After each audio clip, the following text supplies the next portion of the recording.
Our ultimate goal appears to be an unfulfilled promise. With gold breaking through 3,500 and silver breaking over 3,940, it appears like there is blood in the water. I perceive the action as a squeeze. However, tanks and missiles aren't going to be used in this conflict. A new dollarless trade mechanism that cannot be traced or frozen has just been launched in the East, and the first shot was fired not in dollars, but in gold. This is all part of a larger financial crisis. It's already producing results, and others are calling it a nuclear option for the world economy. An unprecedented event is taking place behind closed doors in London, a complete failure to deliver. If this occurs, the paper-silver game will end overnight. However, the real kicker is that the East isn't doing this by accident. US Treasury demand is collapsing, gold has surged past $3,500, and silver, which has been long manipulated and ignored, is starting to explode as the pressure builds. Lease rates are soaring as well. Nobody gets hurt, and silver isn't a byproduct of their expertise. This is the point of focus, because failure will not occur at the highest level of the system. Starting at home, it will come from silver, the Western banking system's most vulnerable, over-leveraged, and underappreciated asset. First of all, there are a lot of ways in which the country is split. Left, right, conservative, liberal, and a myriad of other ways separate it. I mean, the country is divided along racial, religious, and other lines, and you're going to be disappointed with this answer. However, the reality is that no one is going to help you if you feel like you're falling behind. And this just goes to show that you need to become as self-sufficient as you can be, protect yourself and your family, and stop depending on the government or anyone else to do it. Well, that's not too complicated. In addition, whatever you choose to call them, tariffs are a constant source of contention whenever we impose sanctions on Russia. Explain it to me. Is it just a card, or is it a financial declaration of war? Therefore, it is viewed from a global perspective. The world exists. We Americans exported dollars, while the rest of the world bought actual goods. Now everyone is trying to find a way out from under the dollar, and the result is a trade imbalance that has the world in a state of perpetual warfare. Dominance, dominance. Unfortunately, it's East versus West. But at least they're thinking rationally and making rational decisions.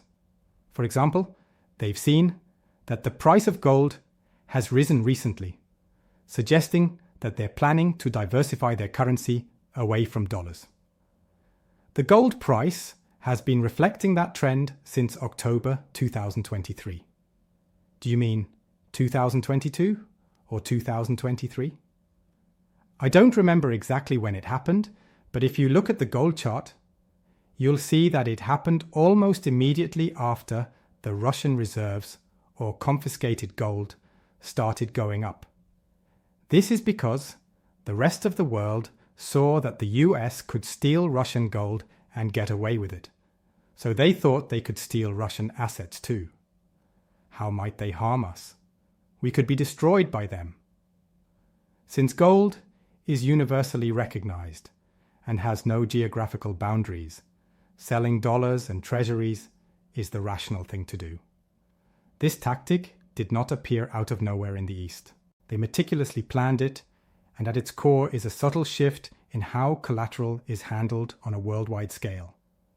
Instead of using US treasuries to guarantee overnight loans, a new set of restrictions have been put in place by the Shanghai Gold Exchange Repo Facility. This seemingly little change, the East is suddenly adopting gold as a medium of exchange, is the monetary equivalent, over decades, of detonating a bunker-busting bomb beneath the US Treasury market. The world's demand for US debt has been the bedrock of America's global dominance. As this demand begins to dwindle, the entire system begins to unravel. Currently, we are witnessing this unwinding firsthand, as the SGE, a gold-backed repo system, gains momentum and foreign institutions discreetly withdraw their holdings from US treasuries. The US relied on trade surpluses from countries like Russia and China to fund government bonds, but that trade is dying instead. A lot of countries are putting their extra money into gold. Stored in emerging financial centers such as Saudi Arabia and Hong Kong, it can be used for liquidity needs without ever coming into contact with dollars. Great idea. This isn't merely about evading sanctions or SWIFT, it's stealthy and deadly. Changing the bedrock of the international monetary system is at the heart of this issue. Now that gold has become the East's foundational collateral, silver may be seen as the leveraged bet lying atop it. With gold's impending nuclear war, silver's value is expected to skyrocket, because there is very little unencumbered collateral remaining when you look at the world as a whole. What they're doing is making gold a focal point. It will be used as collateral for margin, leverage, or settlement, depending on your preference. Settlement requires overnight repos. You need funds available immediately. And it's not only because they're playing gold-dollar games to shore up their financial statements in case the dollar takes a tumble. They are attempting to mainstream gold so that it can be utilized as a medium of exchange rather than merely an asset owned by governments and central banks. I mean, it's unbelievable. What exactly was Biden aiming to accomplish? As you pointed out, the biggest liability of a generation that can't think for themselves is its largest asset, and he was attempting to write off loans in order to do just that. Is it powerful enough? Its strength is what? This asset is worthless. This is the result of trust being used as a weapon. Sanctions have been applied like parking fines, assets have been frozen, and trade channels have been blocked as the West has utilized its financial system as a weapon in recent years. The remainder of the globe, however, has finally had enough. As a whole, the dollar is considered dangerous. Many people think it's risky. Many nations are rushing to abandon the dollar standard as soon as possible because of this. Central banks have been selling US treasuries and piling on gold for the same reason. It's the anti-dollar, not because it's pretty or nostalgic. It is the asset that defies freezing, sanctioning, and weaponization. There is no denying the data. The rate at which central banks have been purchasing gold has been unprecedented since 2022, and in 2024 alone, it broke all previous records. Do not mistake these with momentum-seeking hedge funds. These are independent states making contingency plans. They are selling off their treasuries and amassing gold as a hedge against geopolitical uncertainty. Plus, this isn't an isolated incident. It's taking place simultaneously in dozens of countries, and they're all agreeing on the same thing. They have lost faith in the West. But now things start to heat up. The dollar's base is starting to decay as the world shifts its focus to gold. Silver also reacts more aggressively as the currency weakens. Silver is more than just a money metal. In terms of money, it's a rocket fuel. As gold takes a defensive stance, silver soars in defiance. At this very moment, that uprising is gaining momentum. Rumors circulated about silver's impending addition as a strategic metal about a week or two ago. Russian officials have declared plans to add silver and increase their silver reserves. I think it was around 2 months ago. So there's that. Therefore, there is a tangible need from every corner of the globe. Obviously, the BRICS countries are hoarding gold. They appear to be hoarding silver now. Everyone knows that the dollar has had its good days and is likely to crash at some point. Central banks around the world are attempting to add gold to their balance sheets because, well, gold is the anti-dollar. Therefore, gold's ascent helps them offset the losses they'll incur on their balance sheet when the dollar falls in value. They will benefit from the dollar side when it comes to gold. Also, if you take a global view, you'll see that the globe is essentially at war, and a big part of that fight is the banking sector. The banking system would be the most convenient target for the East if they wanted to destroy the West. The Achilles heel is made of gold, and the method for doing so involves using silver as the fuse. Dollar strength is not the issue. The dollar is weakening. A new low for this move would be the 96 level, which we're less than half a point away from. The yield on Japanese bonds is another issue I've been keeping an eye on. I believe Todd may have brought it up in our conversation a month ago. The yield on a 30-year bond is currently above 320. Also, that was a subject of contention. That has been done. To be honest, the gold and silver actions appear like the start of a short squeeze. Squeezy and all. You may check out the lease prices on silver, of course. Rent rates, as well as interest rates for borrowing money, are available on SLV. Every one of them is going up in price. The end result appears to be a failure to deliver, to be honest. With gold breaking past 3,500 and silver breaking over 3,940, it appears that there is trouble on the water. In my opinion, the action is rather squeezy.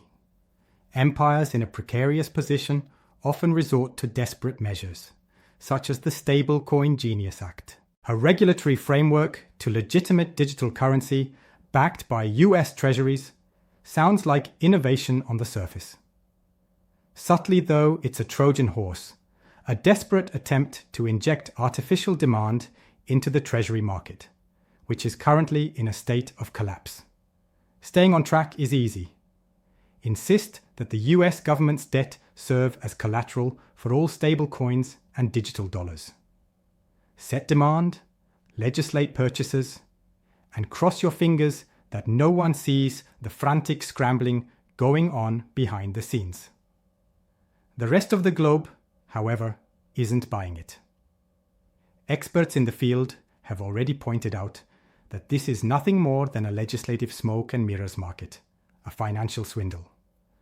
Worse, they are making predictions about the final stage. When all of it is exhausted, what then? It will be more than manipulation when the United States finally decouples digital tokens from the dollar, destroying their value and all of their associated liabilities at once. One thing is proven by it. The game is almost over, and Washington knows it. As they use digital scaffolding to maintain the illusion, the East is progressing. They are massively dumping treasuries, constructing liquidity mechanisms backed by gold, and stacking metal. Silver goes beyond being just a financial wager when this whole thing plays out. As a result, it becomes the collapse yardstick. Silver doesn't sit on its hands when faith wanes. Something goes boom. Now we may return to the original topic at hand, student debt. Now we can discuss the subject of education. Obviously, this is just my view. This is not mathematics.